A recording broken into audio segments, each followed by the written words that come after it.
Well, today my guests on Dateline Abuja are Olorungbemi Dennis. He is a social media influencer and a digital marketer. Thank you for joining us on Dateline Abuja. And I also have Oladotun Fadiye. He's the founder of Dotunroy.com and the founder Blogger Hub Nigeria. Thank you so much for being part of Dateline Abuja again. Thank you. Good to see you again, Awa. You're welcome. Thank you. So today we'll be discussing, of course we talked about it earlier, we're discussing the dynamics of politics in social media. How relevant is it? We'll start with you. Maybe. Okay, all right, thank you. Wow, Nigeria today, if I may start with talking about the dynamics of social media and politics, I would like to say that, wow, it has brought about a twist in our politics and the platform this day. And then now you don't need, let me say, the power of the traditional media are really dropping. We can do away with them totally, but the influence of the social media... So you say we can or we can't? We can't. Okay. We can't for now. Okay. Yeah, we can't do away with traditional media totally when it comes to politics. Yeah, because of our status in Nigeria, social media, the communication, the technology, yeah, we still have some places, yeah, the downtown that the internet they're still battling with. So now social media is still really with the elites. So if you're talking about it specifically for emphasis, social media has changed the game plan because now I have access. Yeah, I can hear my view. Now, as a politician, so you can twist things, you can change the game plan by just a few posts, by just some content, by just some tweets out there, by engaging some few hands. So guys, okay, this is the communication line I want to get out. And in the twinkling of some minutes, the whole thing is trending and the game plan has changed. You couldn't do that before with the traditional media. You have to be censored and that. Now you are not censored. Now we have a lot of accounts by proxy that you don't even know who is behind it. I may be sitting beside you here now as we're speaking, and you don't know, probably I'm already even having an account that you don't know the face that is working against you. Do you understand? So that's the dynamics of the social media now. So it's very, very technical. It's so funny. It's so, you can't predict it. Okay, so let's talk about this. I love the fact that you said we can't actually control what goes on there. Do you think this is a beautiful platform for the social media, as a platform for rivals to actually interface each other? Like you said, somebody just sitting down here, you don't know whether I'm your enemy. But in politics now, there's a politics who gets what, when, and how. Do you think that this platform is a very good platform for playing politics? It is. Let me start by saying social media has evolved over the years to become one of the powerful platforms for political aspirants to galvanize support and to actually churn out their manifesto messages and all that, and to also mobilize people to participate, to support them in general for voting. Now, let's take a look at briefly at USA, for instance. In 2008, Obama launched something like launch a campaign. Let me use that word on Facebook, and he was able to. He successfully did that. And a lot of people, supported him. Even at a point, he had some opponents, he had some the other party who are contesting with him. There are interaction going on Facebook that people were following.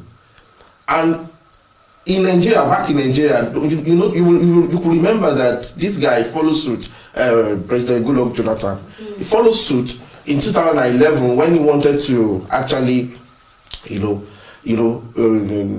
share his manifesto to people and some of the things that we expected him to do. So in general, when you say social media will it be good for politicians to exchange content, share opinion and all that, I think it's one of the most powerful platforms now that we citizens can actually use to actually interact with political aspirants, to actually engage them effectively and get result that we desire, because most times you don't get to see these people one-on-one, even after they've gained that relevance that they desire to gain through political aspiration. You don't get to see them one-on-one anymore, even if you are one of the people that were giving them 100% support.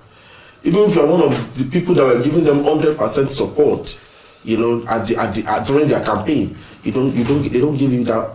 You don't get to see them in this part of the world. So we young people, for instance, because if you look at the number of the age bracket on social media, you see that we have almost 87% youth engage social media more than the older ones. Yeah. So if you look, if we young people have resorted over the years to the use of social media in getting these people attention, and right now, as it were, as we move towards 2019, a lot of people a lot of momentum has been gathering on social media. If over the year, in the last couple of months or so, you see a lot of people going to social media to hear their views, how they will never allow the current administration. And if you look at the current administration, this current administration got there through the use of social media. Wow. Yeah. Don't forget that, because whether they hold up to it or they deny it, it was an open secret. They got there through the use of social media. There was a massive social media mobilization they use for this current administration. Okay, Jeremy, how effective is effective? Now you're saying this, the Donald Trump spent the vice president on Twitter. Yeah, he used about $2 million alone for Facebook ads during his campaign. But now, how effective is effective? I mean, someone like America, when we look up to practicing proper democracy, this is a country that we know that almost everybody has a phone or something. Now you talked about a challenge that we Nigerians we face, and technology has still not gotten to some parts of the country. And this is that, whether we like it or not, those are like the majority. How effective is effective? Will my presence on social media, I'm run as a governor, will it be if my presence not felt on social media, does it mean I will not win? What are my chances? How effective is effective? Yeah. If we're going to talk about that, now let me start with, there is a slogan now that says politics is local. All right. Now, if you're now to bring it, step it down, that politics is local, a social media platform is a local entity to us. Do you understand what I'm saying now? So it's a community. So social media is a community. Now, if I refer to what Dotun just said, now the percentage of the youths, the elite on social media, professionals on social media, you can't run away from it.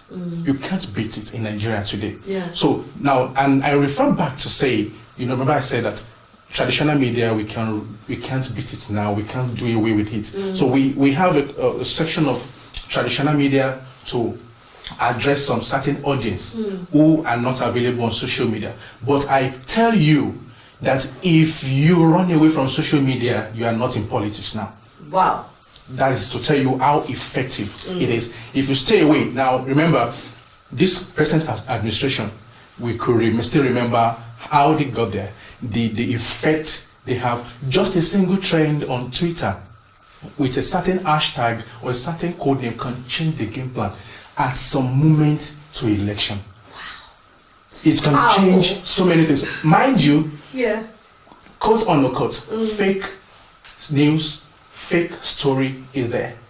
So somebody can come up with something against you that is not true. If you are not there to defend yourself or to have a counter argument at the moment, I don't want to be specific to some things, do you understand? But it's so obvious, if you are not there, you are done. Wow. Okay, so now talking about you not being, your presence not being felt. So for example, you have rivals. This is all politics, they are all is it all politics now going on? Part of your politicking, and you find out that somebody says something, a wrong story. Don't you think this social media actually, a disadvantage of it is that you can actually post or publish a false story about somebody, and we have nobody to regulate it other than yourself? Let me answer that.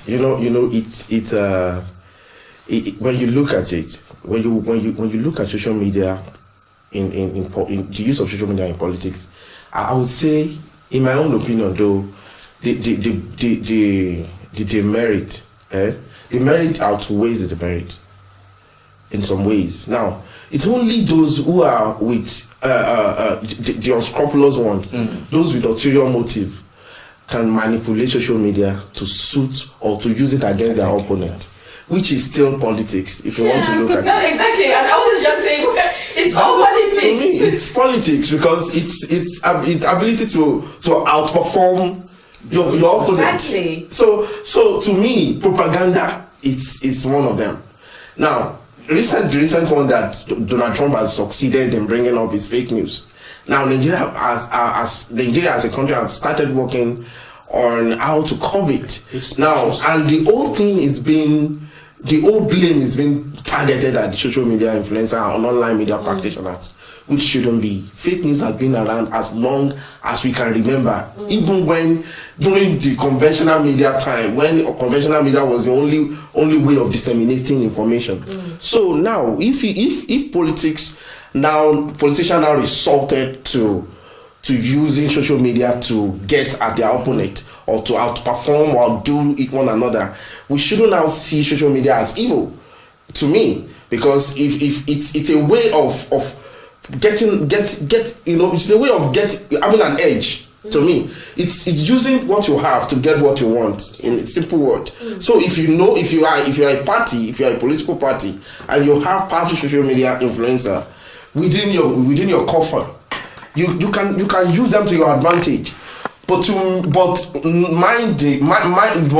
mind the way you. I would say just mind the way you go about it, because so that it doesn't cause let me say misinformation at the end of the day. But you can use it to. What can we do about those misinformations? For example, what should we do about them? Now, that's what there's nobody to regulate the social media, which is causing a lot of problems. Yes. Okay, you want to answer that? Yes. Okay. Now, the solution to fake news is true news. If you don't want a fake news coming out for you or against you, tell us the truth. And That's after the fake news has already gone out anyways. No. If you're telling me the truth about you, about your campaign, about your past, what needed to be known, and it's already in the public space, when somebody is coming up with a fake, in fact, it doesn't need to get to you. Some people on Twitter now, do you know that people go back as far back as 5 years ago to dig out tweets of people that, oh, sir, you said this 5 years ago, and they put it to your face. That means you start deleting all our tweets, eh? So what about, okay, people could have munched it, they will have saved it when you said it. So even you delete it, they will tell you, though you have deleted this, but we still have the fact. So it's to put people, in fact, some people that are coming out with fake news, in the court of fake, they want to force you to bring out the truth. Yes, you said it's fake, you said it's not true, then let us have the truth. You are compelled to say the truth. What about instances, and you just drew my attention to something, what about instances of people who are defecting from one political party to another, but in the past, they've actually come on social media to insult that political party they are defecting to now? That is politics. So how would you, and people you said something, people have already munched and saved this thing. So how can you make this wrong? Let me say something to that. Most of those comments you see on social media are manufactured most times by political supporters. The major political aspirants may not even be aware. They just have some people who love what they do, who love him for who he is, and would defend him with their last blood.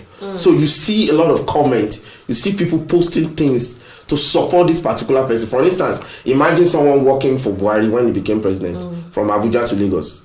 That is the level of support most politicians get at a time like this. You understand? So the same is applicable to social media. You see a lot of people coming on social media to defend their political figure. To say, no, I will say anything, I will defend. You see a lot of press release, communicate coming up without the knowledge of the person, the man in question, that they claim to support. So you see a lot of you get more supporter now as a politician when you're on social, when you have good presence on social media. You tend to galvanize powerful support for yourself because it's to have an edge over your opponent. Okay, for example, you're running for a local government chairman or councillor or state of House of Assembly. Do you need social media? Because you know that the people who you are actually talking to actually the people from the rural Yeah, areas, from the grassroots. Yeah, grassroots. So Yeah. how would and maybe they don't have data or internet on their phone. Yes, Yeah, yeah. just- That is one of the reasons why critical infrastructure is important. As a local government chairman, there's nothing should stop you from creating a mini Wi-Fi spot for all the people within your community. I mean, you want to galvanize support for yourself. Now start by impacting their lives by bettering their lot, creating a space for them to have access to Facebook, tweet for you, share your e-posters, e-flyers, like they say, e-flyers. Tell the world about you. I mean, you might never know. International body might even take interest in your manifesto and say, okay, for instance, perhaps one of the UN agencies saw one of your manifesto about creating opportunity for girl child education and all that, and they partner with you. Yeah. So there's a lot of opportunity online for politicians who have good manifesto, who have good plans for their people. But many of them still, honestly, I would like to say this. Many of them they are still backward. That's we're coming there. Yes. Yeah. When it comes to this, yeah, they are still backward. We are still. They are learning on it. They are learning on it over. Do you think like politicians us actually use the social media effectively? They are not. That's why I said many of them are actually backward. Okay. Now, if I Let come him into add something. in the local area, grassroots. Now, how should social media help them? Now, for example, I'm a citizen of a state preparing for election. All right, I'm not going to be voting in the state because I register outside the state. Now, I have a kind of support I can give to influence my people that are down there to tell them that I wish you should vote for this person. Do you understand? Yeah. Because the certain person that is contesting there, the aspirant, I could see what he is doing on social media. Yeah. Yes, the target directly, the primary target are those that are going to vote. I am the secondary target. Yes. Do you understand? Yeah. Which also have influence on some certain people in that area. But if you say because my people are local, they don't have access, then use your SMS or going around, you neglected the secondary target. People like us that still have another influence on people that I can tell them. I have younger ones, I have friends, say, guys, don't waste your vote, go and vote for this person, and they will listen to me. Yeah. So that's another power of social media. Okay, so maybe we're round up right now. Sorry, this is a very interesting topic, Paul. Yeah, we it have is. to Yeah. quickly. How can politicians embrace social media? It's a shame that still now we still haven't seen a lot of constituency projects on social media for states. You go to different states. We have 36 states in Nigeria, and the 36 states government, we can't see what is happening in their states on social media. I should be able to tap a button and be able to see what's going on in every local government area in a state. What are the politicians not getting right? And if Donald Trump can use $2 million on Facebook alone, what are politicians not getting right about social media? I think it's the mindset and the environment we find ourselves. You know, we are Africans, and there are values that we place above one another, and these values, I think, over time, as made us to become incorrigible. When you're trying to even tell them why they should use this stuff, they will tell you, no, this is what they want to do, and it will look as if you are trying to impose it on them, or it may eventually look as if you have ulterior motive. So you just have to step aside. So I think they should be open now. I would advise them to be open to new things, because that's why social media is called new media. Yeah. Yes. They should be open, they should be flexible, they should let more social media personalities, influencers, to join their team so that they can guide them on what to do. Do you have something to add to that? Most politicians now, let me say public office holders, they're having the office of the new media. You can say SA new media to this governor, but it's good now to make them more effective, not by name. You could say we've engaged some of them, and we've say that they don't know what they say they know. Do you understand? So, and it still boils to parity. People want to like spend on what they feel we bring returns quickly. neglecting the one that we really showcase what they have been spending on. And that's even goes to some of these our parastatals, the government agencies. There are some agencies you can't just even get their information on the there. online. So Shame. some they'll tell you they have to come to the office at this age. So it's really a subject to be handled well. Thank you so much. Thank you guys so much for trying to educate and enlighten us more. Well, I've been talking to Olorungbemi Dennis. He is a social media influencer and a digital marketer. Thank you for being part of Dateline Abuja. And Oladotun Fadeye, a founder, dotunroy.com, and a founder, the Bloggers Hub here